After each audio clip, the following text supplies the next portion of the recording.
Hello YouTube, this is Morgan, Airspeed Prime here at my next Avatar Weekly discussion topic video.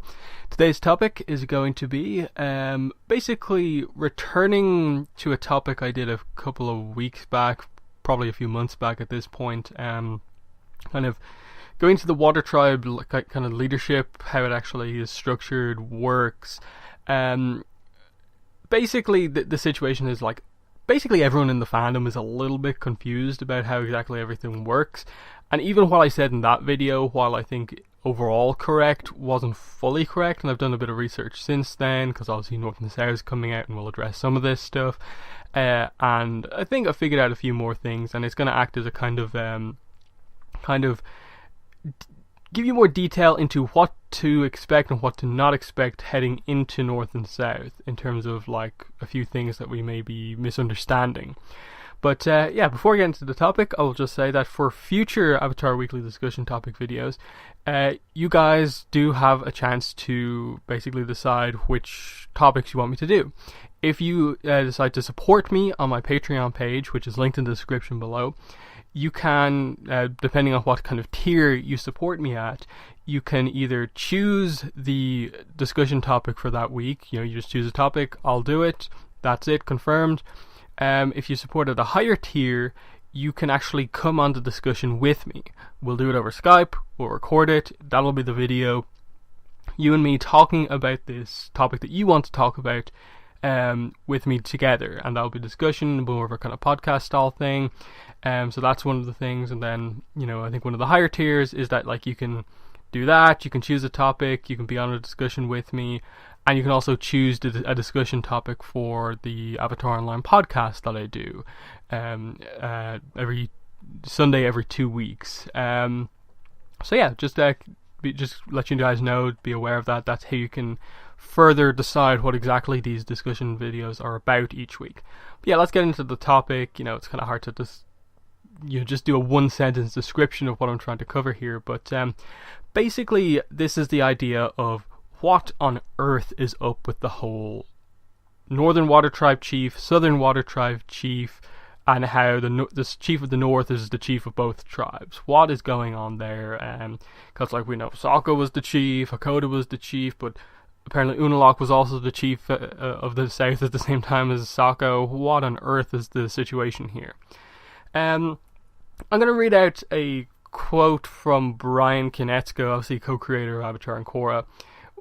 In the lead up to book 2 coming out, there was obviously some confusion about why isn't Sokka or Katara like the leader of the Water Tribe? And basically Brian on Tumblr gave this kind of response about some of the leadership stuff. With regards to the Water Tribe stuff, he says, "There is no separate chief in the Southern Water Tribe. Both tribes are officially ruled by a royal descendant, currently Unalaq, at the time of Book 2, of course, residing in the Northern Tribe. Prior to the 100-Year War, I think there was more of a link between the families in both tribes feeding into this ruling family, but the tribes have drifted apart, and the chief residing in the North isn't much more than the figurehead to the South.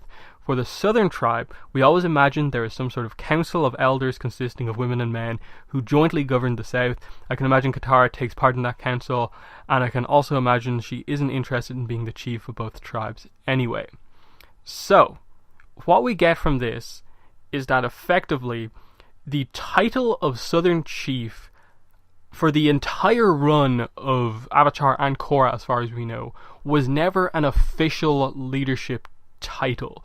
It was always the case that the Chief of the North basically is the leader of both tribes, because we know the origin of the Southern Water Tribe is that it split off from the North for ideological reasons, but they still accepted the overall rule of the North. But as kind of Brian explains here, there were issues in that like the North and South couldn't be further separated as places. Of course it's going to be difficult for someone residing in the North to govern the South, and you can see where the kind of problems would come in, and the need for the South to kind of have a ruler leader for themselves down there. Now obviously during the 100-Year War, there wasn't really like a lot of people in the south, they were attacked consistently. Obviously the north couldn't really be attacked because it had the kind of ice field defenses. So the south took a lot of that beating, and so their leadership kind of ended up coming down to being more of a kind of thing where they just elected one person, and that was the southern chieftain, hence why Hakoda is considered the chief of the Southern Water Tribe. And hence why, as a lot of people sometimes bring up, why aren't like Sokka and Katara as the daughters of Chief Hakoda, the son and daughter of Chief Hakoda, considered like a prince and princess, whereas Yue up in the north is considered a princess. This is that explanation. The southern chieftain is just we kind of need a ruler, let's kind of choose someone, whereas the north is, as he says here, this kind of ruling family that has royal descendants. Basically it is a royal family line, and that's why there's kind of prince and princesses there. Now obviously we're sort of missing a connection between how Arnuk relates, Chief Arnuk, who's the chief of the north during ATLA, links to Unalaq, Tonraq and so on, in that like it is implied that Yue was his only daughter. So how did that line continue, or did they just kind of do a different side branch of that family, or something like that? But that explains a lot, I think, in that right there tells us that the only reason Hakoda was chief of the south was because Arnuk couldn't govern the south from the north because of the 100-Year War and just issues separating the tribes. They kind of fell apart, drifted apart, so the south needed someone to govern themselves. And so that also explains to us that basically Sokka being chief of the south also was never an official thing. He was just considered at some point the most respected person in the south, and was given the title of the kind of unofficial title of chief, and more or less ruled as like an official chieftain. But Unalaq, obviously during certain points in time, which I'll go into, was the official ruler of the south. He just wasn't there that often, and so the south needed someone to rule, of course. So yeah, and then like with regards to Sokka, the confusion obviously comes in because we know a couple of things about him, in that at one point in his life he was the Southern Water Tribe representative on the council in Republic City, and basically the chairman of the table at that point in time. And then later on in his life he was the chieftain. How exactly did that work?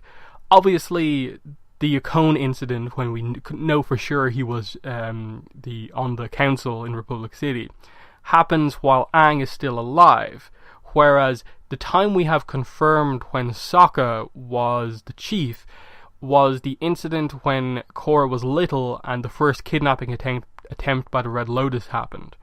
And Tenzin, I think, mentions that him and Chief Sokka and some other people helped to defend Korra.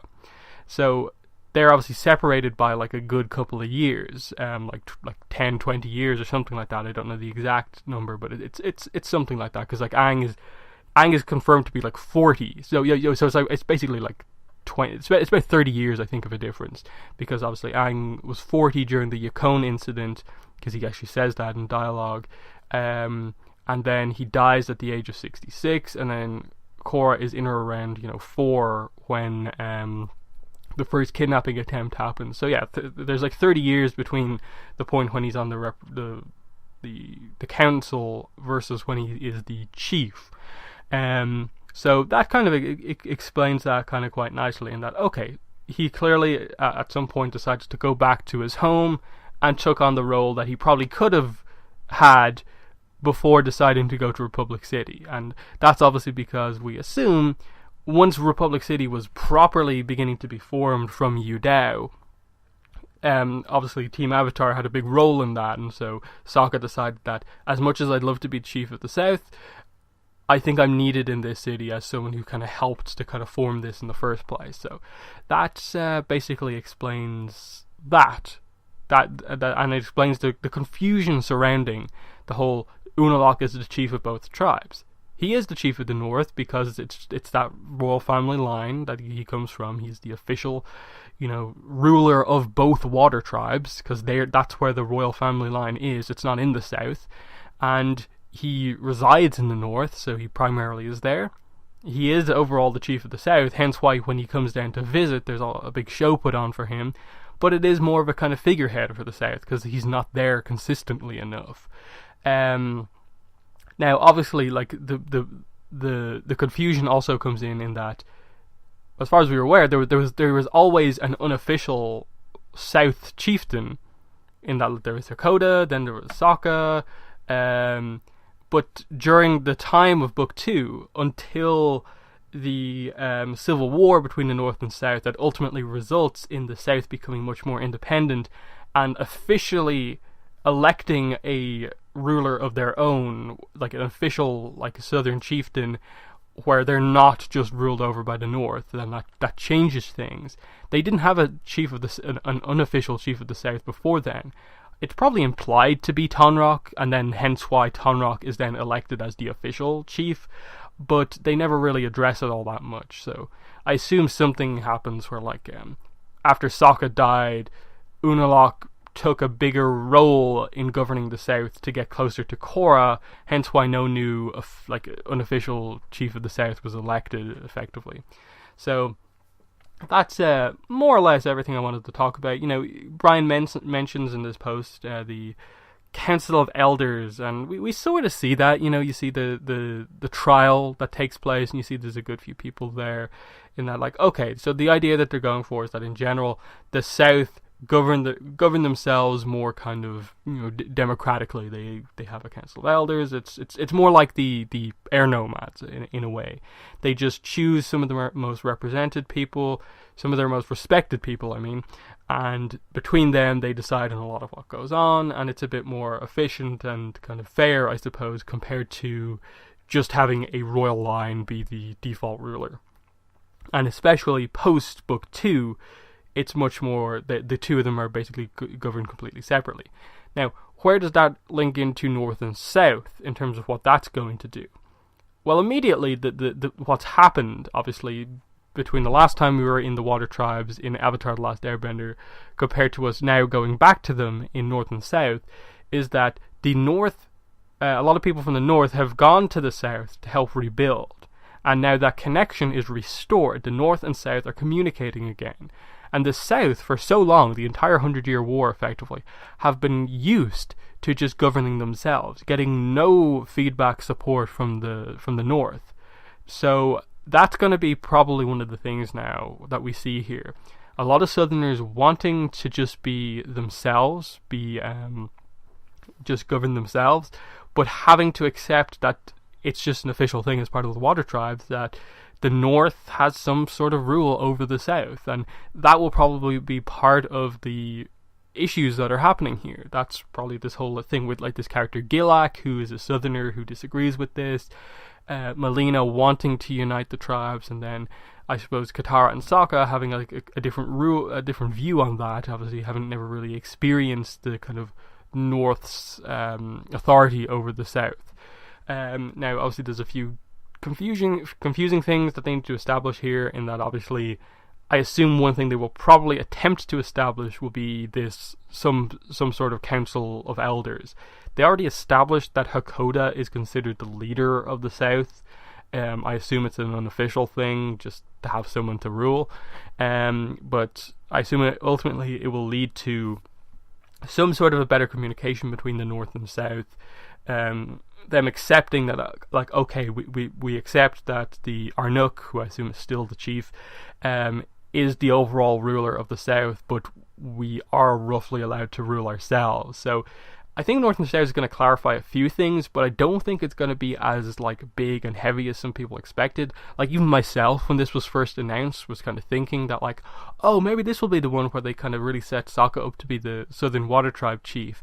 But now that we know that the position of Southern chief isn't really like as big or as official as we think, the more important thing would be when exactly he decides to become the Southern Water Tribe representative for United Republic, Republic City. That's the kind of more important thing. I still think there's something in this book that if they ever do something like that, Hakoda sets Sokka up to be the next kind of ruler. Like, it still has some meaning, but just in general, the whole point of this video was just to get across this idea that the position of Southern Chief isn't as big as we think.